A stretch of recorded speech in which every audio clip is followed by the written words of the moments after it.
사람의 몸이 얼마나 신기한가. 예, 이 세포가 수백 조개가 있고요. 이 핏줄을 다 연결하면 지구를 세 바퀴를 돌 수 있는 한 사람 몸에 있는 핏줄이요. 그러니까 지금 엄청난 조직과 구조와 각각의 세포들과 이런 것들로 연결이 되어 있는 거예요. 뇌도 너무나 신기하고요. 엄청난 생각과 엄청난 말들과 엄청난 운동 능력과 어마어마한 일들을 해내는 것입니다. 이 피부도 다 방수가 되잖아요. 예, 방수가 되고 이 피부 조직도 엄청난 그런 피부 조직이죠.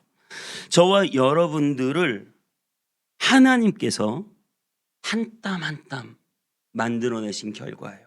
하나님은 여러분을 지으셨고 여러분은 하나님의 작품이며 여러분 한 명 한 명은 하나님께 경이로운 작품들임을 믿으시기 바랍니다.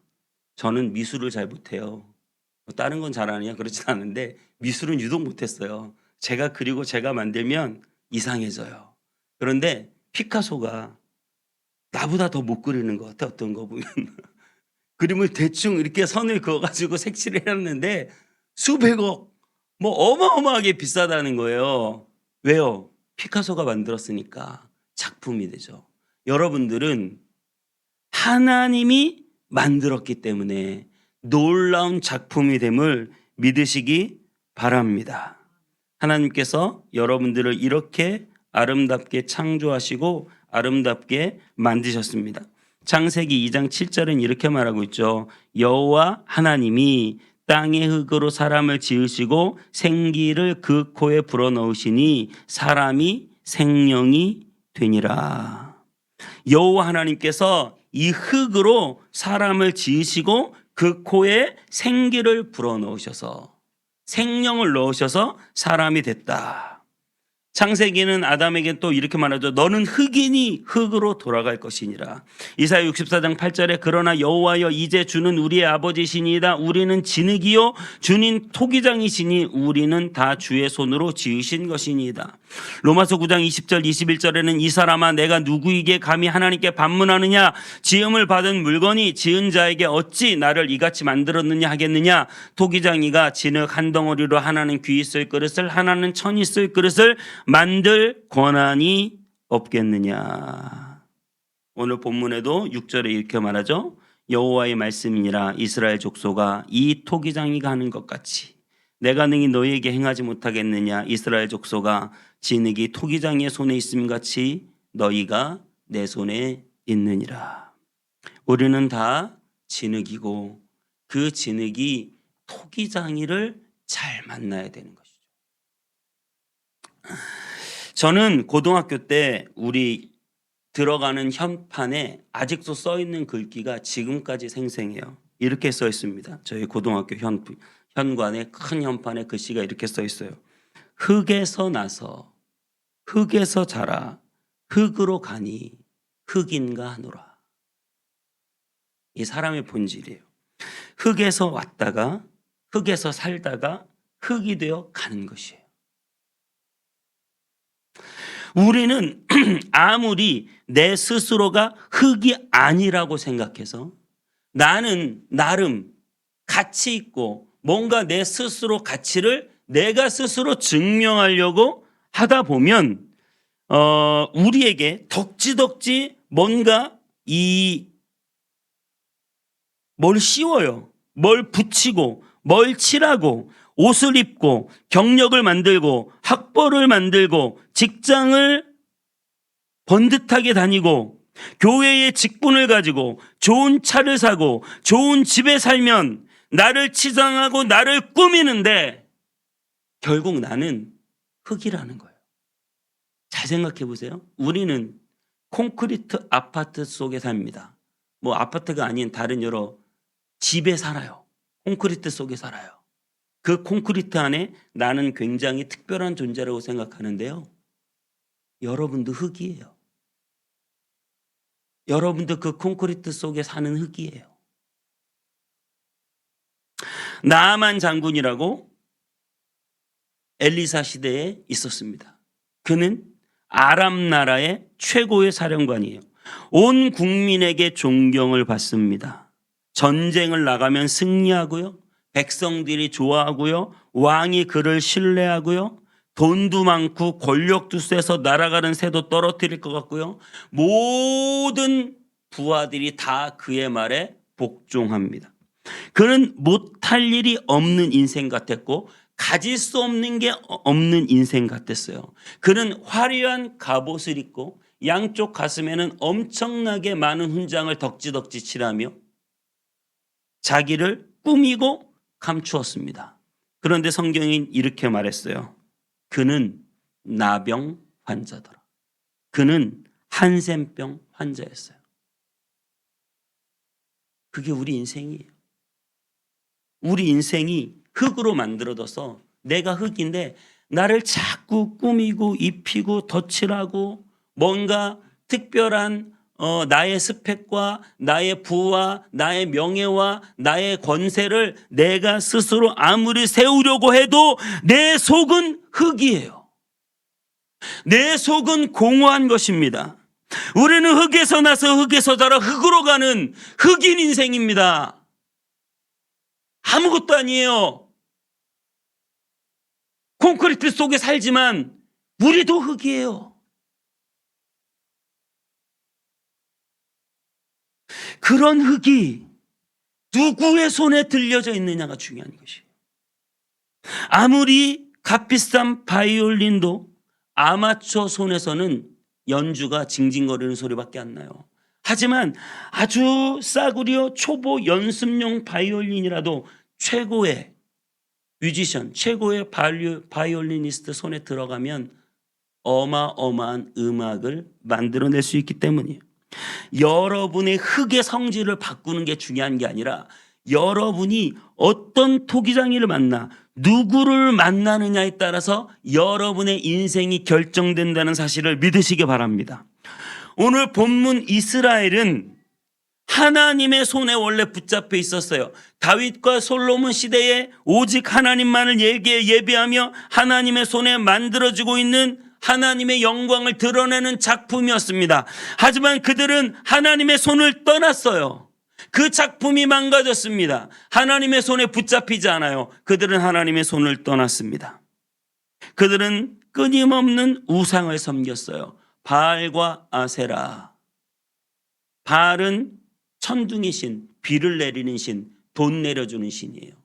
아세라는 쾌락의 신, 여신이에요. 그러니까 온통 그들의 인생에는 돈과 쾌락밖에 없습니다. 그것만을 쫓아서 가는 거예요. 하나님이 뭐가 중요해요? 여기 돈이 있고 쾌락이 있으면 나는 그것을 쫓아가는 거지. 그렇게 하나님을 버리고 돈과 쾌락을 쫓아가던 그 이스라엘 백성들을 향하여 하나님은 가슴을 치시는 거예요. 그리고 오늘 본문에 하나님께서 예레미야를 보내십니다. 어디로요? 토기장의 집으로. 하나님께서는 시청각으로 말씀을 예언하게 하셨어요. 직접 보여주신단 말이죠. 토기장의 집에 가봐라. 가봤더니 토기장이가 열심히 물레를 돌리며 진흙으로 그릇을 만들었어요.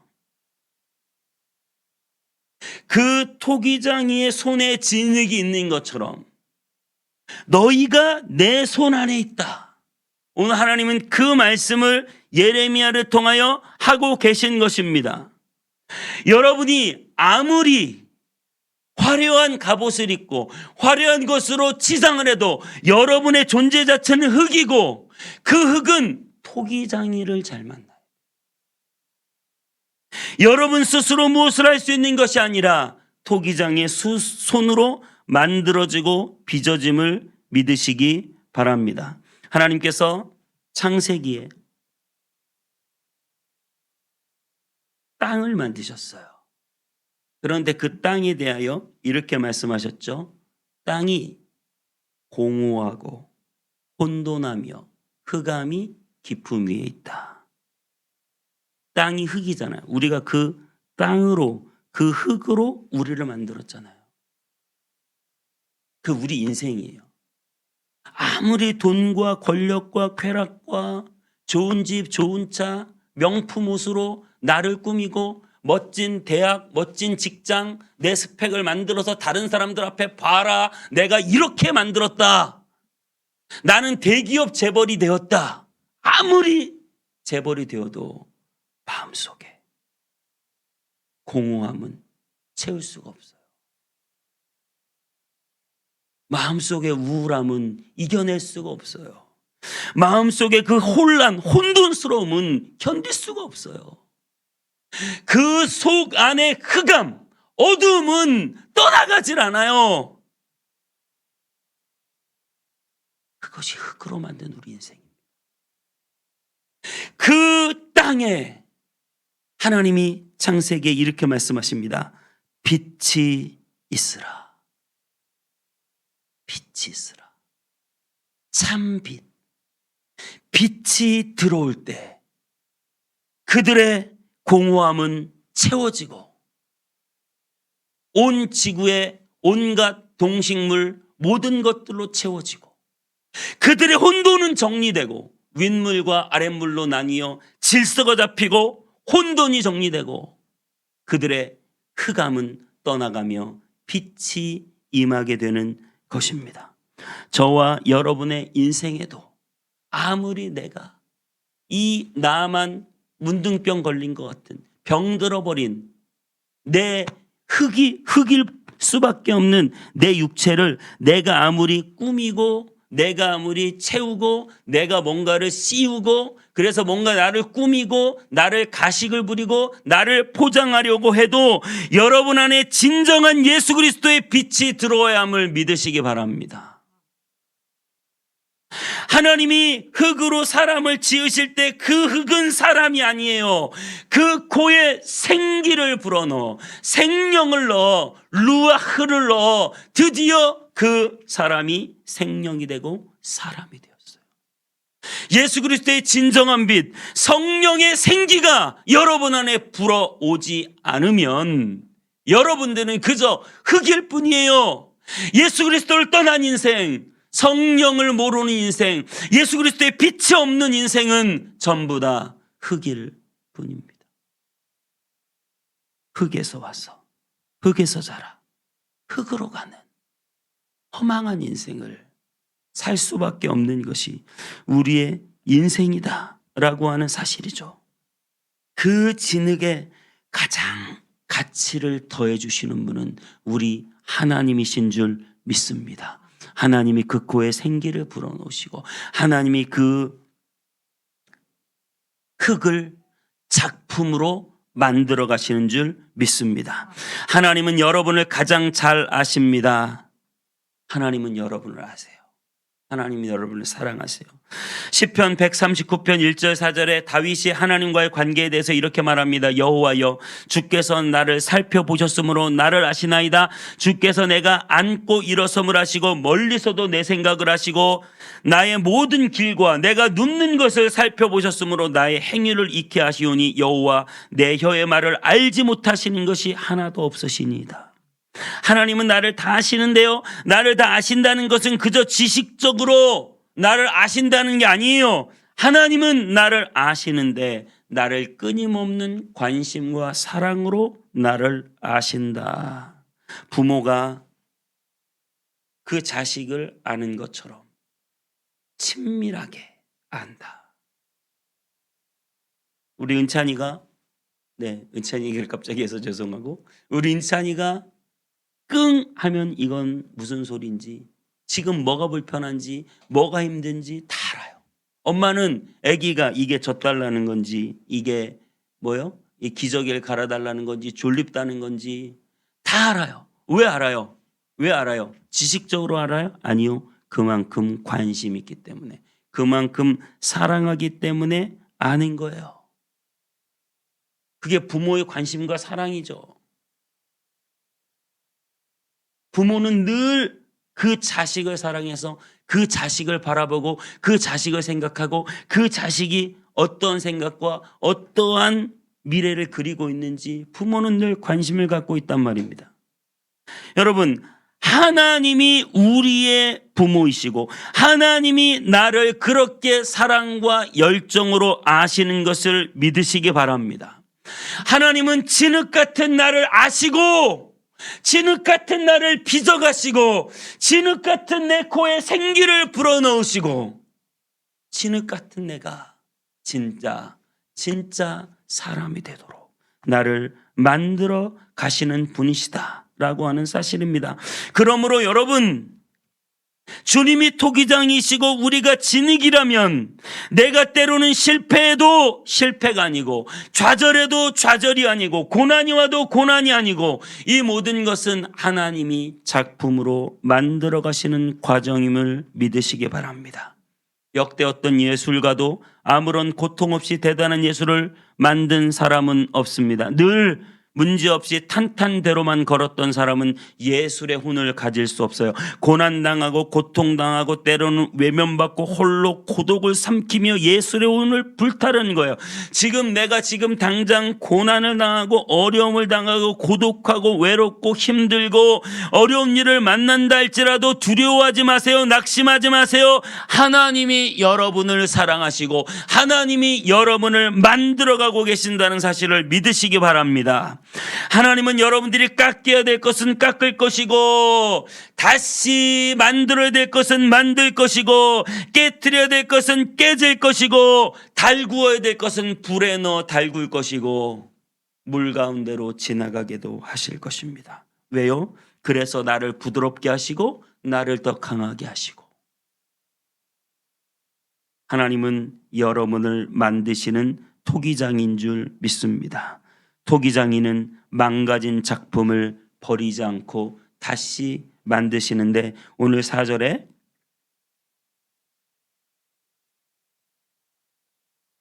이렇게 말하고 있습니다. 진흙으로 만든 그릇이 토기장의 손에 터짐에 그가 그것으로 자기의 의견에 좋은 대로 다른 그릇을 만들더라. 이 말은 무슨 말이냐면 하나님이 예레미야를 보내서 토기장의 집에서 가보니 토기장의 손에 이 진흙이 있는데 그 토기장이가 열심히 만들다가 진흙이 터져버렸어요. 그럼 어떻게 해요? 애따 모르겠다 진흙을 버려요?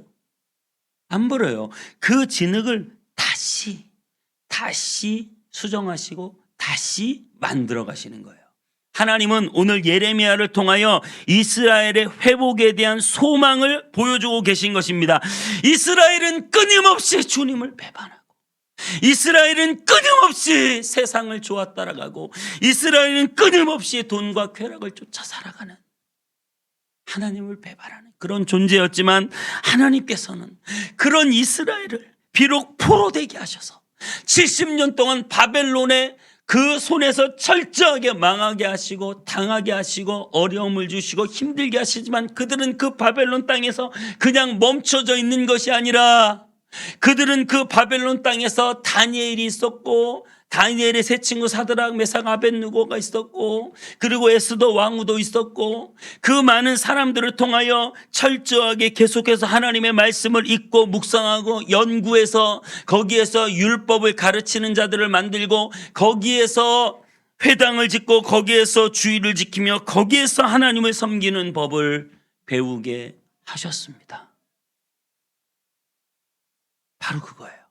그리고 나서 다시금 이스라엘을 회복시키시고 다시금 그들을 포로에서 자유하게 하신다라고 하는 사실입니다. 여러분, 여러분의 인생이 터져도요. 하나님은 여러분의 인생을 터진 대로 버리시는 게 아니에요. 더 불쌍히 여기시고 여러분을 만져주시고 회복시키시는 하나님이신 줄 믿습니다. 세상이 그 어떤 신도 강자와 손잡으려고 하지 가장 약자와 손잡고 그 약자를 일으켜 주려는 신은 없습니다. 오직 우리 하나님만이 약한 우리를 질그릇 같은 우리를 다시금 만들어 주시는 줄 믿습니다. 저희가 성경 공부하고 있는 풍성한 삶 시리즈가 있어요. 이 풍성한 삶 시리즈를 수많은 목회자들에게 가르치고 하나님 나라에서 가르치고 계신 그 책을 엄청 많이 쓰시고 설교하시고 유명하신 김형국 목사님이 계세요. 그 목사님은 굉장히 부잣집에 굉장히 똑똑한 그런 아주 인재였습니다.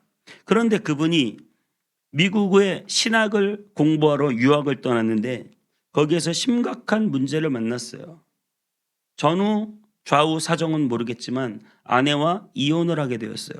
상당히 엄중하고 보수적이던 80년 90년대에 이혼한 목회자는 목회를 더 이상 할 수 없다고 생각했어요.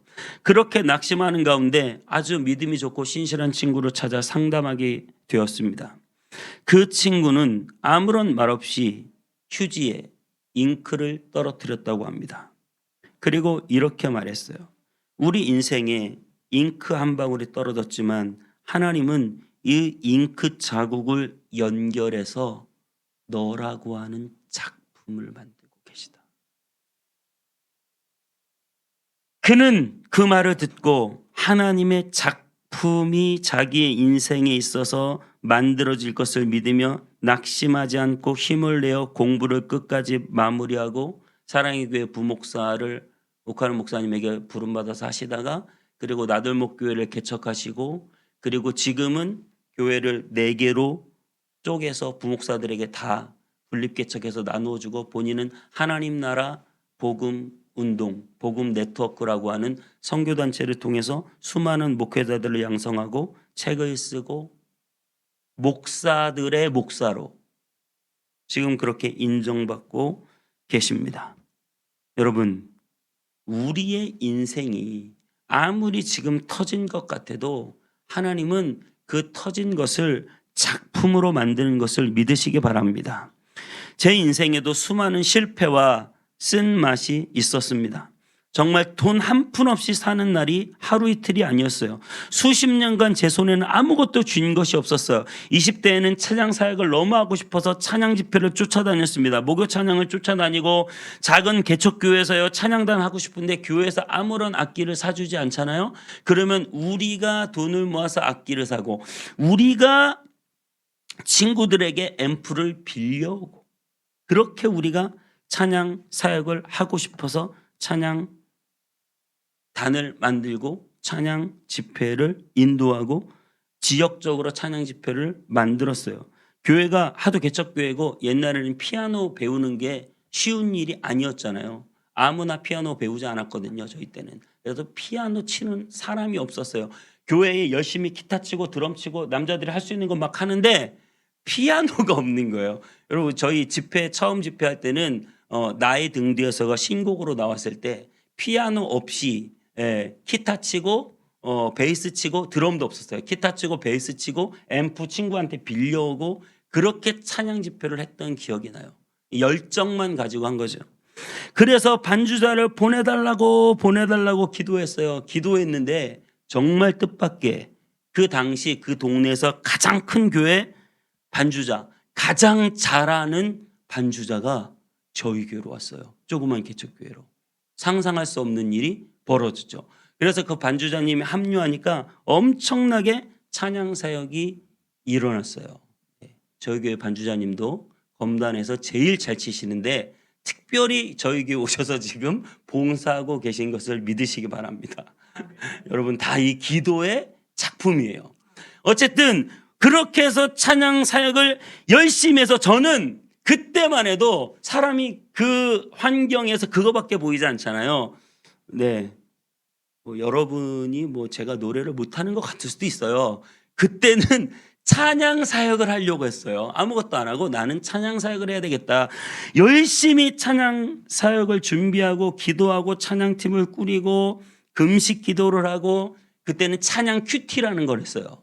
찬양 한 곡 한 곡을 하려면 그 대원들을 모아놓고 큐티를 시키는 거예요. 그래서 열심히 찬양을 묵상했어요. 그렇게 열심히 찬양 사역을 감당하고 뜨겁게 인도하다 보니까 나중에는 저희 그 교단에서 전국 청년대회라고 있었어요.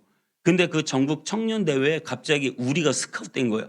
엄청나게 성문교회 포함해서 엄청나게 큰 교회들 찬양팀이 많은데 우리 보고 와서 찬양 인도를 하라는 거예요. 별로 안 놀라시는데 저희는 상가 개척교회였다고요. 아무것도 없는 개척교회에 의리의리한 큰 교회들을 다 제껴두고 저희가 찬양 인도를 했던 경험이 있습니다. 그렇게 찬양 인도를 열심히 하다가 신학교에 들어가서 제가 기독교 교육학을 전공하면서 갑자기 기독교 교육에 빠졌어요.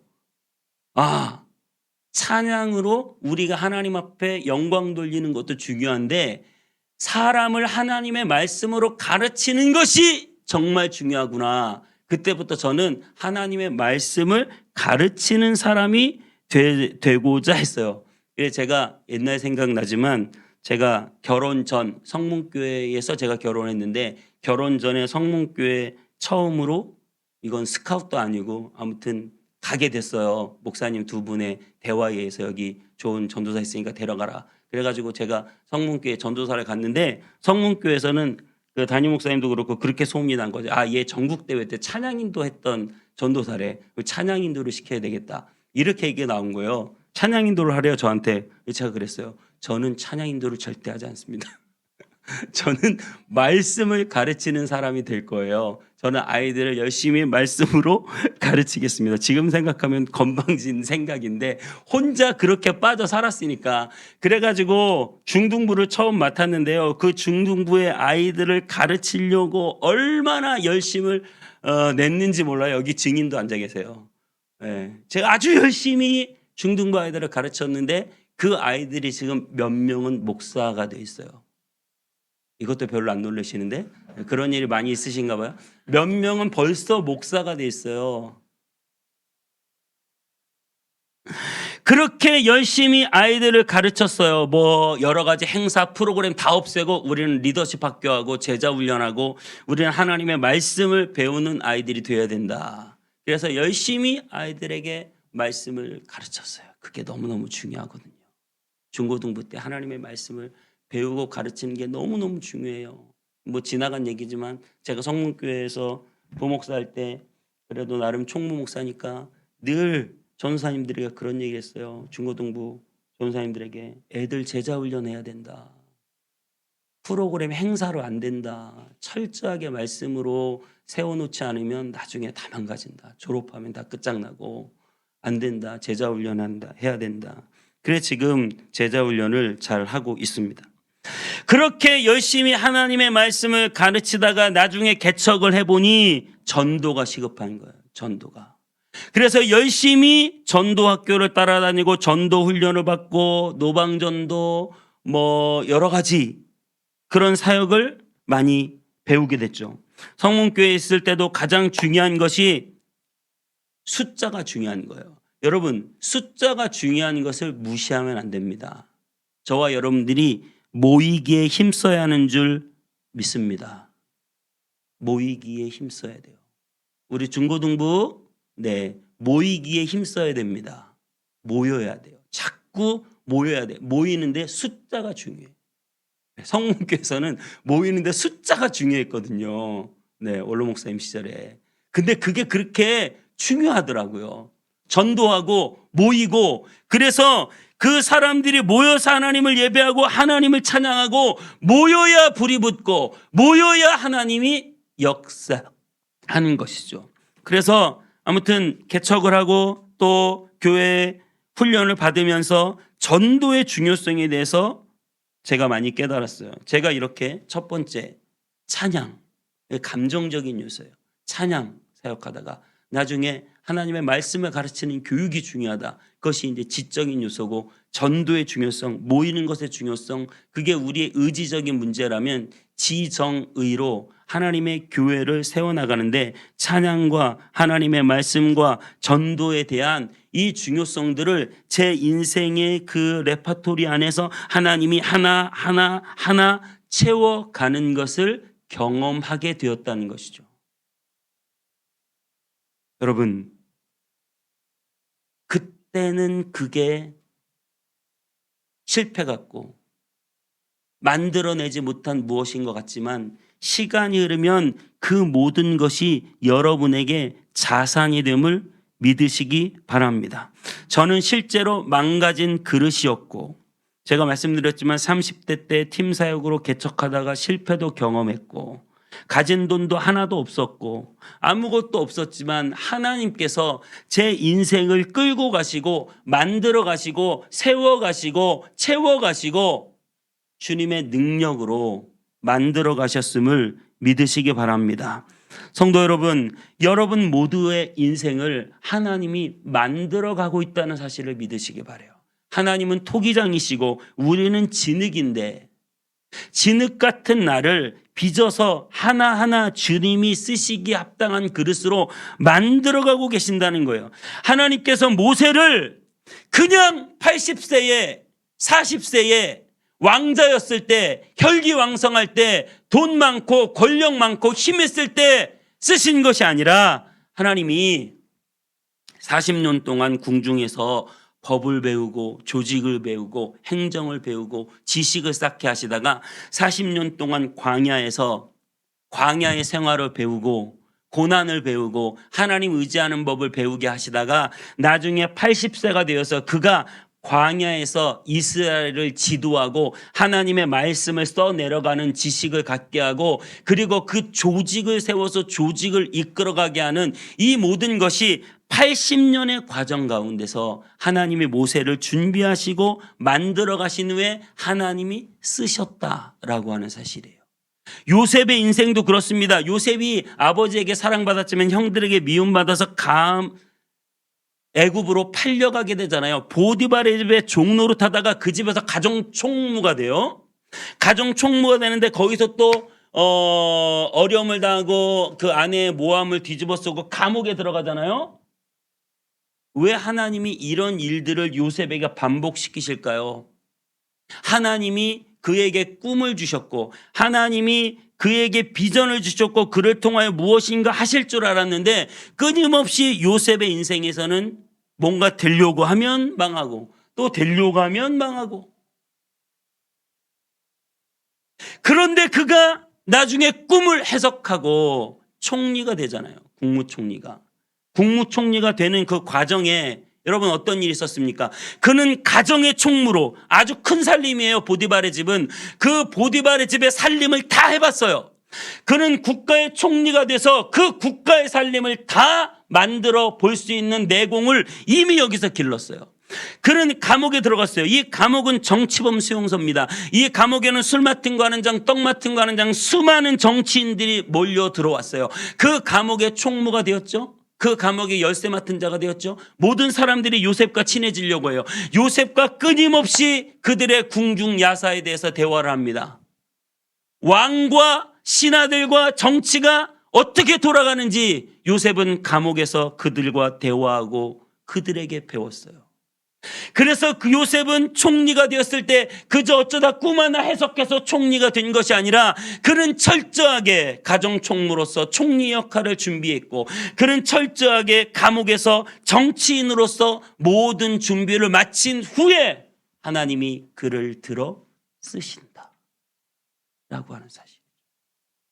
하나님이 만들어가고 있잖아요. 요셉을. 하나님이 다윗을 그 골리앗을 이기고 기름 부음 받고 골리앗을 이기고 광야를 헤매고 적들을 무찌르고 별의별 어려움을 다 겪어가면서 만들어 가시잖아요. 하나님이 모세를 만들어 가시고 요셉을 만들어 가시고 제 인생을 하나님이 하나하나 만들어 완성된 작품으로 하나님이 쓰시기에 합당한 그릇으로 만들어 감을 믿으시기 바랍니다. 진흙 같은 여러분도 여러분의 힘으로 무엇을 할 수 있는 것이 아니라 하나님이 여러분의 인생을 만들어 가고 계세요. 지금 이 시점에서 보면 고난이에요. 지금 감옥에 들어간 그 시점이 고난이라고요. 어떻게 이렇게 억울하게 감옥에 들어갈 수 있냐? 어떻게 형들이 나를 팔아서 내가 애굽의 종으로 팔려갈 수 있느냐? 그 시점에서만 보면 고난이지만 하나님은 여러분을 만들어가고 계신 분이라는 사실을 믿으시기 바랍니다. 여러분의 인생이 지금 고난이고 지금 어려움이고 지금 내가 이 일이 왜 생겼는지 이해하지 못하는 일을 만났을지라도 내 인생의 모든 과정들을 하나님이 사랑하시고 하나님이 붙잡고 계시며 하나님이 계획을 가지고 계시고, 그래서 하나님이 여러분을 만들어 여러분을 궁극적인 아름다운 작품으로 만들어 가실 줄 믿습니다. 믿으시기 바랍니다. 우리는 그 믿음으로 오늘 하나님 앞에 서 있습니다.